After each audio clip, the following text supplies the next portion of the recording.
Phone tapping అన్నప్పుడు అంతా బాగానే ఉంది. ఇప్పుడు ఏమన్నా అది మెడగ చుట్టుకొని ఆ ఫోన్ వైర్లన్నీ మెడగ చుట్టుకొని మనల్ని పూర్తిగా గొంతుని బిగించేస్తూ ఉన్నాయన్నమాట. మరి ఇప్పుడు ఆ ప్రమాదం నుంచి ఎట్లా జరిగిద్దో చూద్దాం. Right Sudhakar, thank you. Right Madhu, ఏంటి అసలు ఇందాకైతే కొండా సురేఖ ఏమన్నా హీరోయిన్లతోటి ఫోన్లు ఎందుకు విన్నారు అని చెప్పని పాపం కొండా సురేఖ మంత్రి మాట్లాడారు. పాపం ఏముందలే మాట్లాడారు. పాపం కేటీఆర్ గారు ఏమన్నా నాకేం సంబంధం హీరోయిన్లతోటి, నాకంత ఆ స్థాయి లేదు, అటువంటి ఇది లేదని చెప్పని, అట్లాంటి పనులు నేను చేయనని చెప్పని ఆయన అన్నారు. ఏంటి దీంట్లో అసలు సంబంధం ఉందనా లేదనా, ఈ ఎంటైర్ పోలీస్ ఇన్వెస్టిగేషన్లో వస్తున్న అంశాలు ఏంటి? ఖచ్చితంగా సార్, ఎవరైతే అంటే ఒక పొలిటికల్ పార్టీకి సంబంధించినటువంటి నాయకుడికి, అదేవిధంగా కొంతమంది హీరోయిన్లకి సంబంధం ఉందా లేదా, అంటే వాళ్ళ ఫోన్లు విన్నారా, విన్న తర్వాత వాటిని ఎక్కడికి తీసుకెళ్లారు అనేది ఇప్పుడు ఉన్నటువంటి పెద్ద క్వశ్చన్ మార్క్. ఓకే, అది ఎంతవరకు నిజమా అబద్ధమనే తర్వాత పక్కన పెడితే, హీరోయిన్ల ఫోన్లు విన్న మాట నిజమా కాదా, ఇది చాలా కీలకమైనటువంటి విషయం. అదే మాట విన్నారా లేదా అని సాక్షాత్తు సీఎంఏ ఒక మాట చెప్పారు. ఆయన మీడియాతో మాట్లాడుతూ కూడా అసలు భార్యాభర్తల మాటలు ఎందుకు వినాలి, అసలు అవసరమా అనే మాటలు ఆయన నోటి నుంచే వచ్చింది. ఆయన చాలా స్పష్టంగా కూడా చెప్పారు. అంటే అక్కడ ఎవరివో కొన్ని మాటలు, అంటే ఫోన్ని ఇల్లీగల్గా విన్నారు అనేటటువంటి ఇన్ఫర్మేషను సీఎం రేవంత్ రెడ్డి దగ్గర ఉంది. సో ఉంది కాబట్టి ఆ భార్యాభర్తలు ఎవరు, ఒక ప్రముఖ హీరోయిన్ ఎవరైతే ఉన్నారో వాళ్ళు విడిపోవడానికి అసలైనటువంటి కారణం ఈ ఫోన్ ట్యాపింగే అనేది ఒకవైపు నడుస్తూ ఉంది. సో ఈ నేపథ్యంలోనే ప్రతిరోజు కూడా సంబంధం లేదు అని చెబుతూనే ప్రతిరోజు కూడా ఇదే మ్యాటర్ గురించే మాట్లాడుతూ ఉండడం ఎందుకు అనేది ఇప్పుడు అనేది పెద్ద క్వశ్చన్ మార్క్. రైట్, మనం కూడా చూసుకుంటే సార్, ఏదైతే లీగల్ నోటీస్ ఇంతకుముందు మీరు చెప్పినట్టుగా దాన్ని చూసుకుంటే, లీగల్ నోటీస్ అనేది ఫోన్ ట్యాపింగ్ గురించి మనం టెలికాస్ట్ చేయొద్దు అనడానిక, లేకపోతే ఫోన్ ట్యాపింగ్లో ఉన్నటువంటి వ్యక్తుల పైన ఎటువంటి వార్తలు రాయొద్దు అనడానిక. అయితే ఫోన్ ట్యాపింగ్ గురించి రాయొద్దు అనుకుంటే మాత్రం ఖచ్చితంగా ఫోన్ ట్యాపింగ్లో ఉన్నటువంటి విషయాలన్నీ మనకు అనవసరం. ఒకవేళ యాజ్ ఎ మీడియాగా ఫోన్ ట్యాపింగ్లో ఏం జరుగుతుంది అనేది రాయాలి అనుకుంటే ఈ పేర్లన్నీ కూడా వస్తాయి, ఖచ్చితంగా వస్తాయి, రాయాల్సిందే, అందులో ఎటువంటి డౌటు లేదు. అయితే కేవలం ఒక పోలీస్ ఇన్వెస్టిగేషన్ అండ్ మోర్ ఎవరైతే ఈ మొత్తం వ్యవహారానికి సంబంధించినటువంటి నేరానికి పాల్పడ్డారో వాళ్ళ మధ్య ఉన్నటువంటి వాటిని మాత్రమే మనం ప్రసారం చేస్తున్నాం. సాక్షాత్తు సీఎం రేవంత్ రెడ్డి మాట్లాడారు, మంత్రి కొండా సురేఖ వీళ్ళు కూడా మాట్లాడారు. మరి వాళ్ళకెందుకని లీగల్ నోటీసులు వెళ్ళడం లేదు? ఇచ్చారు కదా, చెప్తాను సార్, అది కూడా చెప్తాను. ఈ రోజు వచ్చేసి ఆ ముగ్గురికి కూడా, అంటే కాంగ్రెస్ పార్టీకి సంబంధించినటువంటి వాళ్ళకి లీగల్ నోటీసులు ఈ రోజు వెళ్ళాయి, కానీ మనకి 2 రోజులు ముందుగానే వచ్చాయి. అంటే మీడియాను ఓకే, ముఖ్యమంత్రి గారు మాట్లాడారు, మంత్రి కొండా సురేఖ గారు మాట్లాడారు. మీరు వ్యక్తిగతమైనటువంటి భార్యాభర్తల ఫోన్లు ఎందుకు వినాల్సి వచ్చిందని అడిగారు. కొండా సురేఖ గారు అయితే అసలు ఆ హీరోయిన్ల ఫోన్లతోటి మీకేం సంబంధం అని అడిగారు. సరే, వారితో పాటు కాంగ్రెస్ పార్టీ నేతలు కూడా అన్నారు.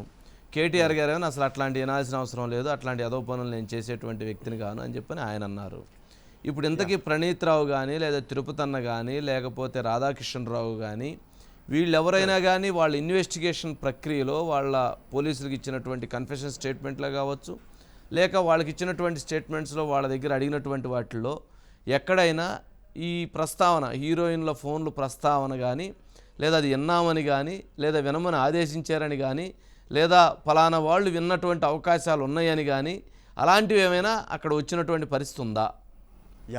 వీటితో పాటు వేణుగోపాల్, ఓఎస్డీగా పనిచేసినటువంటి వేణుగోపాల్, ఆయన కూడా ఈరోజు మార్నింగ్ నుంచి కూడా విచారిస్తున్నారు. అతను కూడా కీలకమైనటువంటి వ్యక్తి. సో ఇంతకుముందు మీరు చెప్పినట్టుగా ఎక్కడైనా వేణుగోపాల్ రావా సార్ వేణుగోపాల్ రావే, వేణుగోపాల్ అని చెప్పారు సార్. అయితే ఏదైతే మీరు అడిగారు, ఎక్కడైనా సరే ఈ హీరోయిన్లకు సంబంధించి మ్యాటర్ వచ్చిందా, ఇక్కడ ఏదైనా వివరాలు ఉన్నాయంటే, ఇప్పటి వరకు సార్ ఒకటే హీరోయిన్ అనుకుంటున్నారు కదా, 2 హీరోయిన్ల డీటెయిల్స్ ఉన్నాయి సార్ పోలీసుల దగ్గర. అందరూ కూడా ఒక హీరోయినే, ఆ హీరోయిన్తో మాత్రమే సంబంధం ఉంది, ఆ హీరోయిన్కి సంబంధించి ఫోన్లు విన్నారా అంటున్నారు కదా. కాదు, 2 హీరోయిన్లు ఉన్నారు.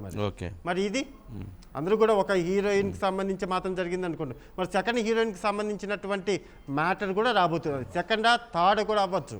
కానీ ఇప్పటి వరకు కూడా 2 హీరోయిన్లకు సంబంధించినటువంటి వ్యవహారం అయితే పోలీసుల ఇన్వెస్టిగేషన్లో వచ్చింది. ఆ సెకండ్ హీరోయిన్ ఎవరు అనేది కమింగ్ డేస్ ఏదైతే ఉందో కమింగ్ డేస్లో డెఫినెట్గా పోలీసులు జరుగుతున్నట్టు అంటే ఇక్కడ ఏం చేస్తున్నారంటే సార్ ఇన్వెస్టిగేషన్ టీం ఎవరైతే ఉన్నారో ఎవరు అంటే ప్రణీత్ రావు చేసినటువంటి మొత్తం పని ఏదైతే ఉందో ఆ ఇల్లీగల్గా ఆయన సెక్టార్ ఏదైతే ఉందో అంతవరకు రెడీ చేస్తున్నారు. భుజంగరావు ఆయన సెక్టార్ వరకు కూడా, తిరుపతయ్య ఆయన వరకు కూడా, వేణుగోపాలరావు ఆయన వరకు, ప్రభాకర్ రావు ఆయన వరకు, ఇలా ప్రతి పార్ట్ని కూడా డివైడ్ చేస్తున్నారు. అలా డివైడ్ చేసిన వాటిల్లోనే హీరోయిన్ల ప్రమేయం పైన పూర్తి స్థాయి డీటెయిల్స్ అన్ని కూడా సంపాదించారు. అతి త్వరలోనే కమింగ్ డేస్లోనే ఈ పేర్లు అంటే పేర్లు మనం బయటికి పెట్టకపోవచ్చు, ఆ పేర్లు అక్కడ కూడా చెప్పకపోవచ్చు, కానీ డెఫినెట్గా హీరోయిన్లకు సంబంధించి సినిమా రంగానికి సంబంధించినటువంటి వాళ్ళ ఫోన్లు విన్నారు అనేటటువంటి బ్రేకింగ్ అయితే మనం కూడా త్వరలో చూడబోతున్నాం.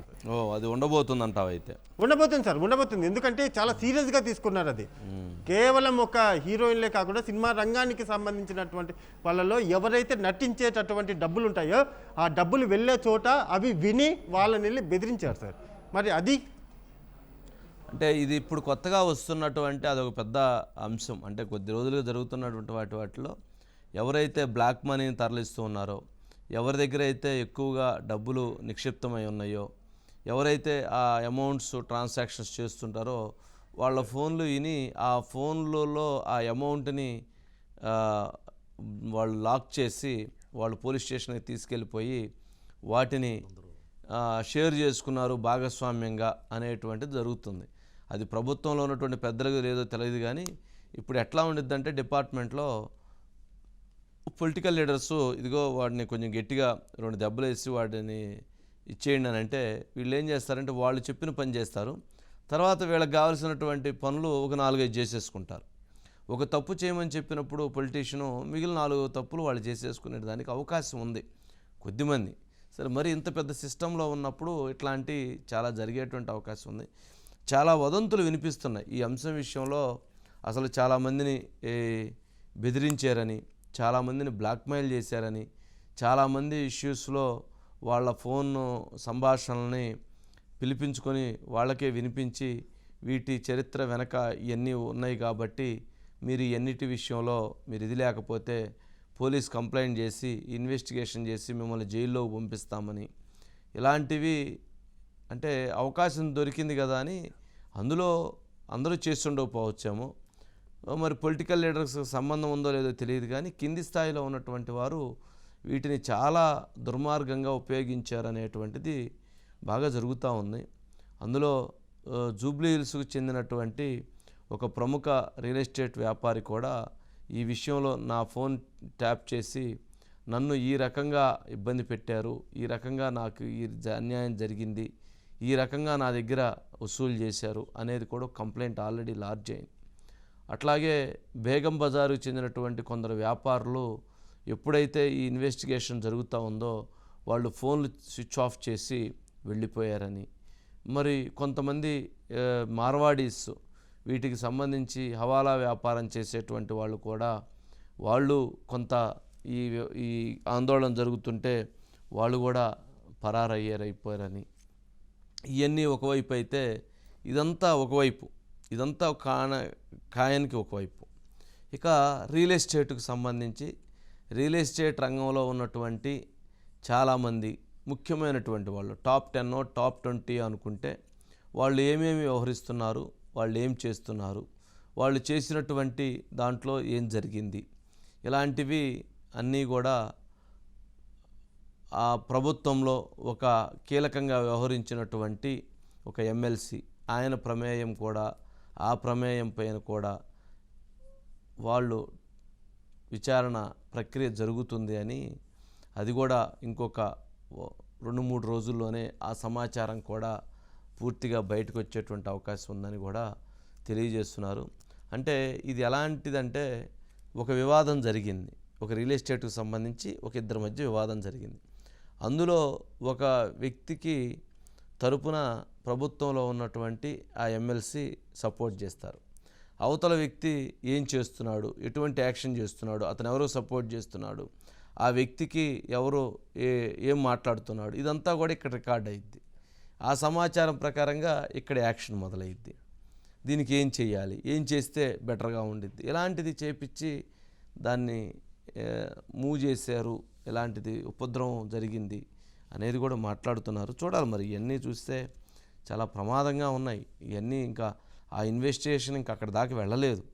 నిజంగా అక్కడ దాకా గనక వెళితే ఇన్వెస్టిగేషన్ అక్కడ దాకా గనక వెళితే అది గనక బయటికి గనక అంటే ఆధారాలతో కనుక బయటకు వస్తే నిజంగా ఒక 7 సంవత్సరాలు జైల్లోకి వెళ్ళాల్సి వచ్చేది ఒక్కొక్కరు. 7 years బెయిల్ కూడా రాదు. అంతటి ప్రమాదాలు దీంట్లో పొంచి ఉన్నాయంటున్నారు. సరే మధు, ఏంటి అంటే ఆ ఇన్వెస్టిగేషన్ ప్రక్రియ కూడా జరగబోతుందా? డెఫినెట్గా సార్, ఇంద్రధనుస్సులో ఎన్ని రంగులైతే ఉంటాయో అన్ని రంగాలలో ఈ ఫోన్ ట్యాపింగ్ అయితే ఉంది సార్. ఒకటే కాదు, కేవలం ఒక సినిమా ఇండస్ట్రీ కావచ్చు, రియల్ ఎస్టేట్ కావచ్చు, ఇవన్నీ కూడా ప్రతి దాంట్లో కూడా వీళ్ళైతే ఏలు పెట్టారు. అయితే ఇక్కడ ఒకటి, ఈ కేసుకు సంబంధించి ఎవరైతే దర్యాప్తు అధికారి ఉన్నారో సార్, ఆ దర్యాప్తు అధికారి మాత్రం ఎక్కడా కూడా చాలా అంటే చాలా కూల్గా కేసును పర్ఫెక్ట్గా, అంటే జరిగిన నేరాన్ని, ఆ నేరం ఎలా జరిగింది, ఎవరు చెబితే చేశారు, వీళ్ళు ఎలా చేశారు అనే దానికి కావాల్సినటువంటి విషయాలు, అంటే సాక్ష్యాలు ఏవైతే ఉంటాయో. ఎందుకంటే సార్, కోర్టుకు వెళ్ళిన తర్వాత ఇప్పుడు ఏదైతే లీగల్గా అంటున్నారో అదే లీగల్గా అక్కడికి వెళ్ళిన తర్వాత మళ్ళీ రివర్స్ ఏదైతే పోలీస్ అధికారులు ఉన్నారో వాళ్ళకి ఎక్కడ కూడా ఒక పాయింట్ రాకుండా అందుకోసము పర్ఫెక్ట్గా చేస్తున్నారు. అందుకే ఈ కేసుకు సంబంధించి స్లోగానే ముందుకు వెళ్తున్నా, కావాల్సిన సాక్ష్యాల ఆధారంగానే వాటి కోసం అయితే పర్ఫెక్ట్గా అయితే ఇన్వెస్టిగేషన్